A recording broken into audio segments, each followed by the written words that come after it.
Dig a little deeper into this story is Tim Carney, commentary editor of the Washington Examiner.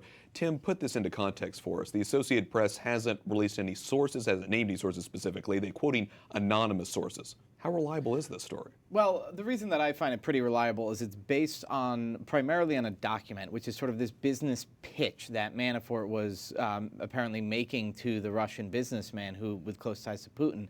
And neither the White House nor Manafort has said that that pitch wasn't an authentic document. What the sources, the anonymous sources, come and they say that the pitch was accepted, that Manafort actually signed this deal, and that it went at least through 2009, and we don't know exactly how far.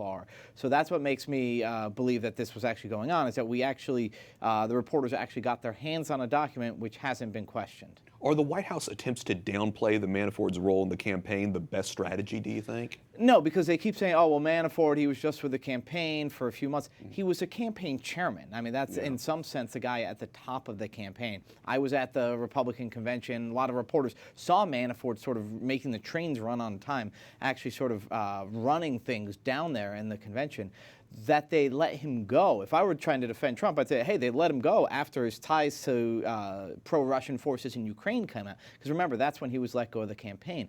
That, I think, would be a stronger defense. As of now, saying, oh, he wasn't playing that much of a role in the campaign at the time, that's a sort of a weird defense that I don't think really exculpates the campaign.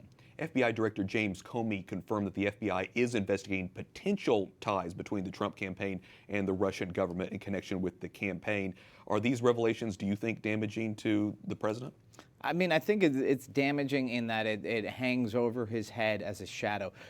Just being investigated doesn't mean you did anything wrong. Exactly what the communications were, we don't know, and exactly who in the campaign was communicating. Was it just Manafort? Was it somebody higher up? Was it somebody way low down? And what were their communications with Russia? It could be something that could violate the law but not really be an ethical problem. The fact is that there are lots of other little Russia problems around Trump. That's what makes it problematic, that he had Michael Flynn, the national security advisor, Manafort, and now what Comey confirmed.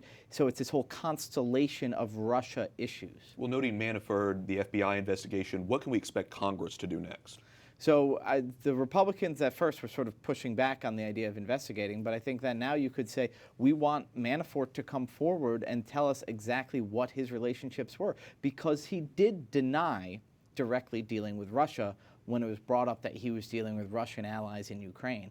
Now, this report makes it seem like he was directly dealing with Russia, so if Congress wanted to go and try to investigate Manafort, that could be an angle they go. Tim Carney, commentary editor of the Washington Examiner. Thanks for your insight, Tim. Thank you.